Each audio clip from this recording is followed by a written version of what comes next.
Pembangunan kota Banten sebagai negara kota sekaligus kota bandar dilakukan sejak Maulana Hasanuddin, Maulana Yusuf, dan mencapai puncaknya pada masa Sultan Ageng Tirtayasa.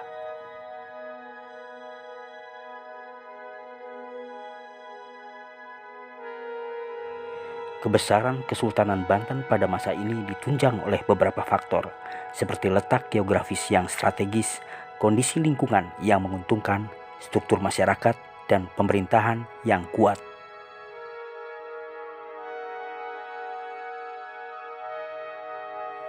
Banten lama sebagai pusat kesultanan dan kota bandar yang dilengkapi dengan berbagai sarana diberitakan jelas oleh Belanda ketika mengirimkan ekspedisi pertamanya menuju Banten di bawah pimpinan Cornelis de Houtman.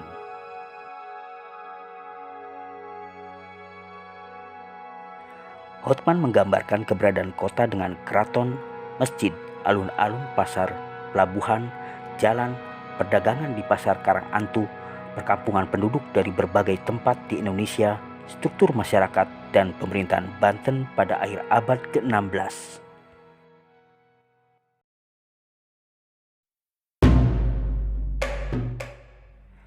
Pada masa itu terdapat kelompok masyarakat yang berasal dari Melayu, Benggala, Gujarat, Abyssinia, Cina, Arab, Pegu, Turki, Persia, Belanda, Portugis, dan para pedagang dari Nusantara seperti dari Ambon, Banda, Maluku, Selor, Makassar, Sumbawa, Jaratan, Gresik, Pati, Sumatera, dan Kalimantan.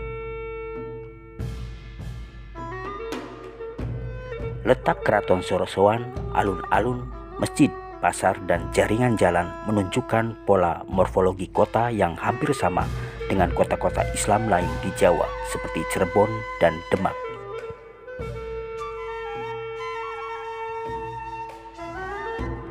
Keraton Sorosoan diperkirakan berdiri pada abad ke-17. Keraton ini bukanlah tempat tinggal sultan yang pertama didirikan di Banten. Tempat tinggal Sultan Banten yang pertama diduga didirikan di dekat Karangantu. Keraton Sorosoan dibangun antara tahun 1552 sampai dengan 1570 dalam beberapa tahap dan sedikitnya melalui 4 fase.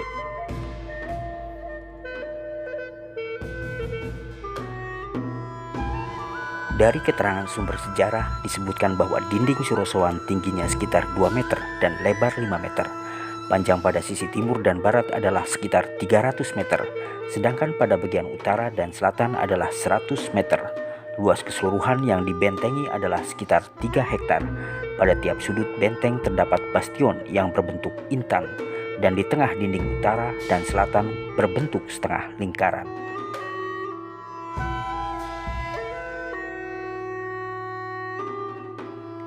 Pada mulanya, benteng Sorosoan memiliki 3 pintu gerbang, yaitu pintu utara, timur, dan selatan. Gerbang timur dan utara dibuat dalam bentuk lengkung, dimaksudkan untuk mencegah tembakan langsung bila pintu gerbang dibuka. Kedua gerbang dibuat dengan atap setengah silinder. Di luar benteng dibuat kanal yang menyatu dengan Sungai Cibanten, sehingga mengelilingi keraton Sorosoan.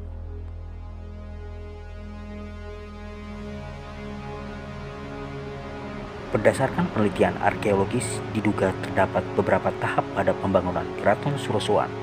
Pada fase pembangunan awal, dinding yang mengelilingi istana lebarnya antara 100 meter sampai 125 meter. Dinding tersebut dibuat tanpa bastion dan dibangun dari susunan bata berukuran besar yang dicampur dengan adonan tanah liat atau lempung.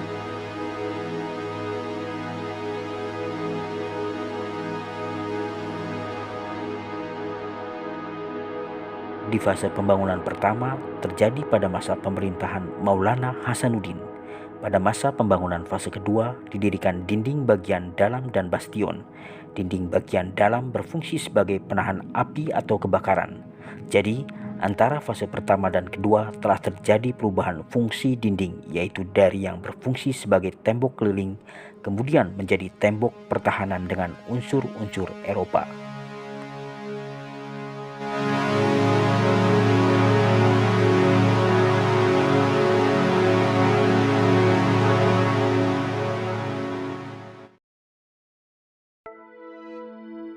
Dari sumber buku Amri dan kawan-kawan dan Mihrab, perubahan-perubahan ini mungkin terjadi pada tahun 1680 dengan bantuan arsitek Hendrik Kardel. Sesudah masa ini, Surosowan disebut sebagai Fort Diaman atau Benteng Intan oleh pihak Belanda. Pembangunan fase ketiga adalah tahap pendirian kamar-kamar di sepanjang dinding utara, penambahan lantai untuk mencapai dinding penahan tembakan.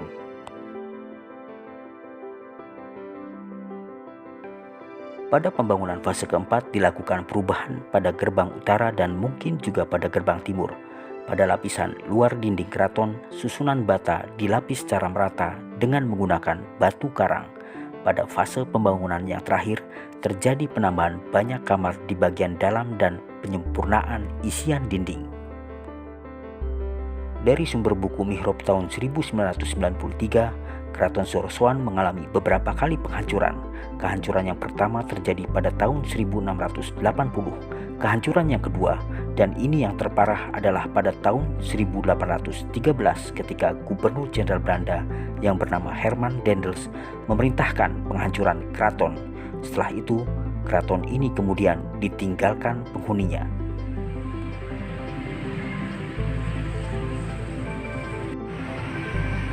Kini Keraton Surosowan dengan perbentengannya hanya menyisakan reruntuhannya saja, dan yang masih nampak adalah tembok benteng yang mengelilingi sisa-sisa bangunan. Sisa bangunan tersebut berupa fondasi dan tembok-tembok dinding yang sudah hancur, sisa bangunan pertirtaan, dan bekas kolam taman dengan bangunan Balai Kambang atau Rara Denok.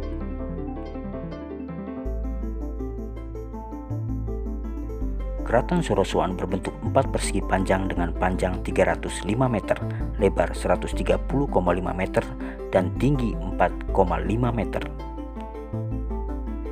Dinding benteng Surosowan sendiri tebalnya 7,25 meter, terdiri dari 2 lapis pasangan bata, 1 lapis tanah isian, dan 2 lapis pasangan batu karang.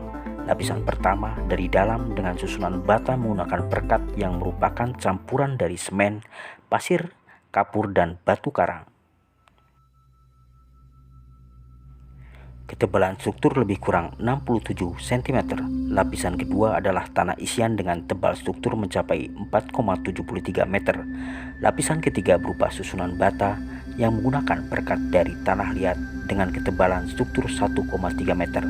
Lapisan keempat adalah susunan batu karang berbentuk segi empat yang rata-rata berukuran 38 x 38 x 30 cm.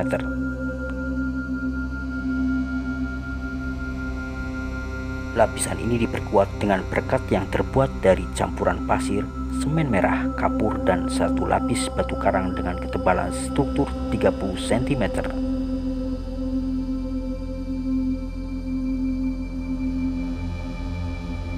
Pada benteng Surosowan terdapat 2 pintu besar sebagai pintu gerbang masuk. 1 pintu terdapat pada dinding utara dan 1 lagi pada dinding timur. Benteng ini memiliki 4 bastion. Tiap bastion memiliki ruangan di dalam dindingnya. Ada 2 tangga naik menuju bagian atas benteng, yaitu tangga di dinding utara bagian dalam sebelah barat pintu dan 1 lagi pada bastion timur laut.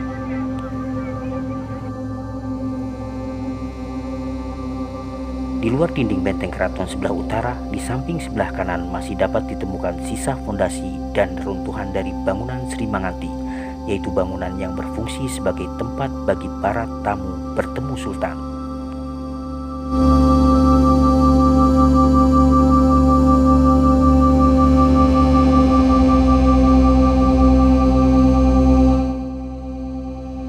Keraton dan unsur bentengnya adalah satu kesatuan yang tak terpisahkan, karena konsep pembangunan benteng diperuntukkan bagi pertahanan keraton. Sisa-sisa dari benteng inilah yang dapat memberikan gambaran dari satu bagian kehidupan masyarakat Banten saat itu.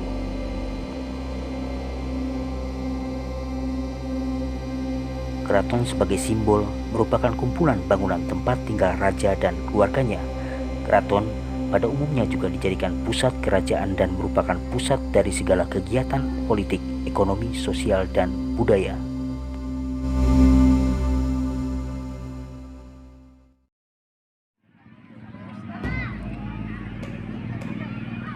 Para petinggi kerajaan, bangsawan, dan keluarga raja biasanya juga tinggal di sekitar istana. Selain itu, sesuai dengan pandangan kosmologis dan religio magis yang bersumber pada tradisi bangsa Indonesia, keraton merupakan pusat kekuatan gaib yang berpengaruh pada seluruh kehidupan masyarakat.